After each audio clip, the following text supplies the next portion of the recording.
The Dornier Do X was the largest, heaviest and most powerful flying boat in the world when it was produced in 1929. During its 70th flight to satisfy the skeptics, the aircraft designed for 66 passengers was loaded with 150 people, plus 10 crew members and 9 stowaways. This flight set a new world record for the number of people carried on a single flight, a record that would stand for 20 years.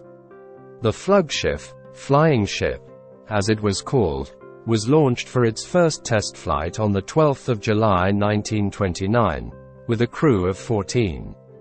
The model was popular with the public, but a lack of commercial interest and a series of non-fatal accidents prevented the construction of more than 3 examples.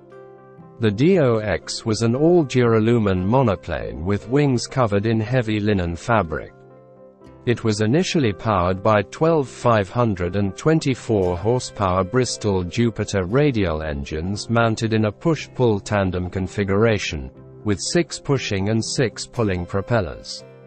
The air-cooled engines had overheating problems and limited the Do X's altitude to only 425 meters.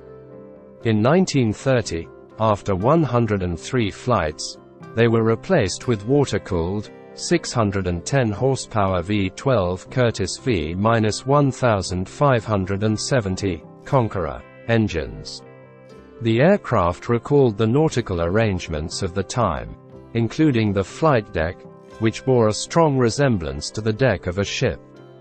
The engines were controlled by a flight engineer, who operated 12 throttles and monitored the corresponding gauges. The pilot communicated his requests to adjust the power, following a system similar to that of ships. The luxurious passenger accommodation approached the standards of ocean liners. On the main deck was a smoking room with its own bar area, a dining room and seats for the 66 passengers that could also be converted into bunks for night flights. Aft of the passenger spaces were a galley, toilets and hold.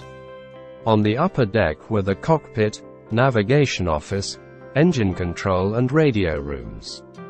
The lower deck contained the fuel tanks. In total, 3 Do XS were built.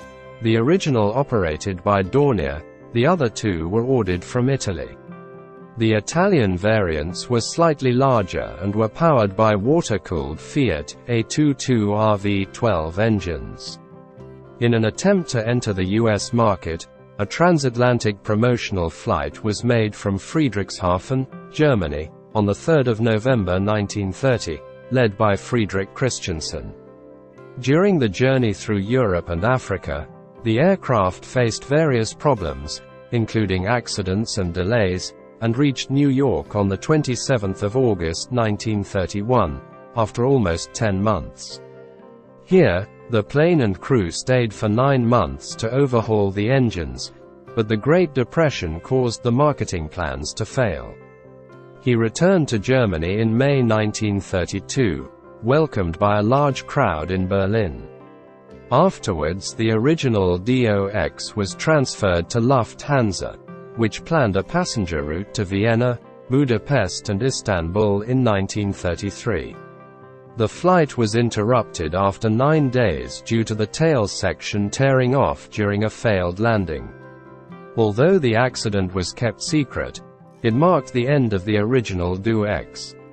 The Italian examples, Do X2 and 3, were incorporated into the Regia Aeronautica fleet, and used for demonstration and propaganda flights from 1931 to 1935, after a failed attempt to convert them into hydro bombers. They ended their operational life in the La Spezia shipyards, where they were shelved and later scrapped. The Do X1, initially displayed in a museum, ended up being destroyed during the Second World War in an air raid by the Royal Air Force on the night of the 23rd to the 24th of November 1943.